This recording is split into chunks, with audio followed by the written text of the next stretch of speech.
আসসালামু আলাইকুম। কেমন আছেন আপনারা সবাই? আল্লাহর অশেষ রহমতে আমি ভালো আছি। আমি সিম্পল কুকিং চ্যানেল থেকে বলছি। তো আজ আমি আপনাদেরকে একটি শাকের রেসিপি দেখাবো।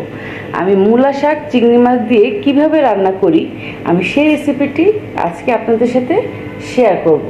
তো আমি আশা করব যে আমার এই রেসিপিটি আপনাদের ভালো লাগবে। আপনাদের যদি ভালো লাগে আপনারা অবশ্যই আমার রেসিপিটি ট্রাই করবেন। আর চলুন তো দেখে আসি আমার এই মূলা শাক দিয়ে চিংড়ি মাছ রান্না করতে কি কি উপকরণ লাগবে।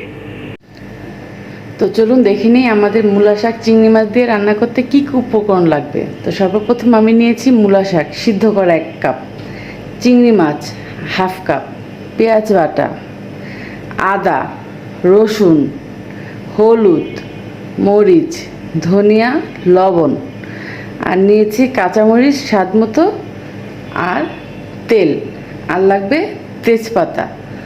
তো চলুন এবার আমরা রান্নাটা শুরু করে নিই। প্রথমত আমরা এখানে তেল দিব। যেহেতু শাকভাজিতে একটু তেলটা বেশি লাগে। আমাদের তেলটা গরম হয়ে গেলে এখানে আমরা পেঁয়াজ বাটাটা দিব।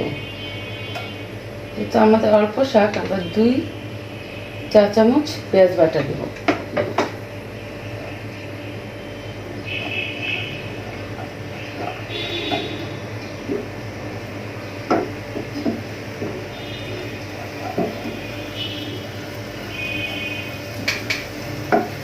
সাথে দিয়ে দিব 2টো তেজপাতা।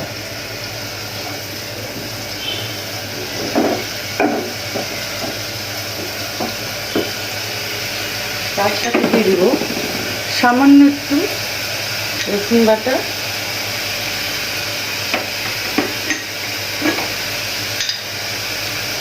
সামান্য একটু আদা বাটা।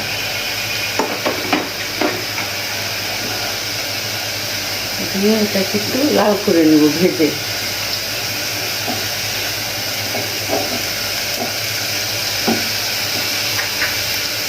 লাল হয়ে গেলে তারপর আমরা এখানে চিংড়ি মাছগুলো অ্যাড করব।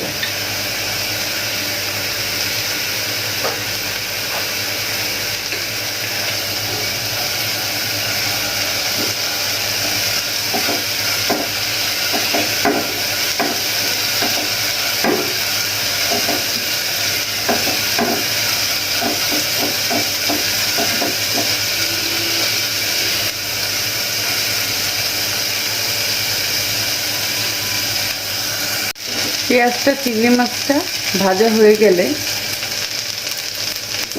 তার মধ্যে আমি একটু হলুদ গুঁড়া দিব, সাথে একটু হালকা মরিচের গুঁড়া দিব, আর দিব অল্প একটু ধনিয়ার গুঁড়া, আর সাথে মশলাটা যেন পুড়ে না যায় একটু পানি দিয়ে দিব।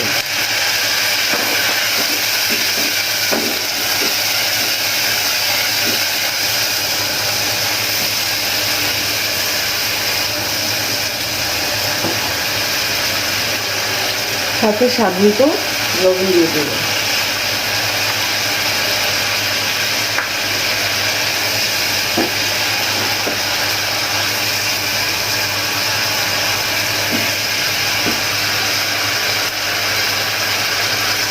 আর দিয়ে দেব 3টা কাঁচামরিচ একটু ফালি করে।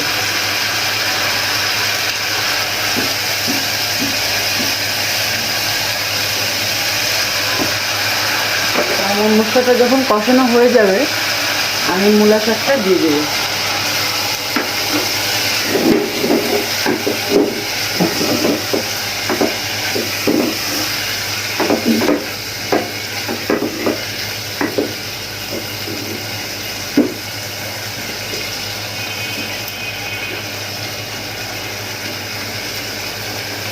দিয়ে এটা হতে সময় দিব। তো হতে থাক। তো নিন, আমাদের তৈরি হয়ে গেল মূলা শাক দিয়ে চিংড়ি মাছ। তো আমি আশা করব আমার এই সহজ রেসিপিটি আপনাদের ভালো লেগেছে। আর আপনাদের যদি ভালো লেগে থাকে তাহলে আমাকে লাইক দিবেন। সাথে আমার এই রান্নাটা যদি আপনাদের ভালো লাগে তাহলে আপনার ফ্রেন্ড অ্যান্ড ফ্যামিলি মেম্বারদের সাথে এটা শেয়ার করবেন। আর কোনো কিছু জানার বা বলার থাকলে আমাকে অবশ্যই কমেন্টের মাধ্যমে জানাবেন। তো আমার এই সিম্পল কুকিং রেসিপির এটি আরও একটি রেসিপি যেটা খুব সহজভাবে আমি আপনাদের সাথে শেয়ার করলাম। তো আশা করব আমার এই রেসিপিটি আপনাদের ভালো লাগবে।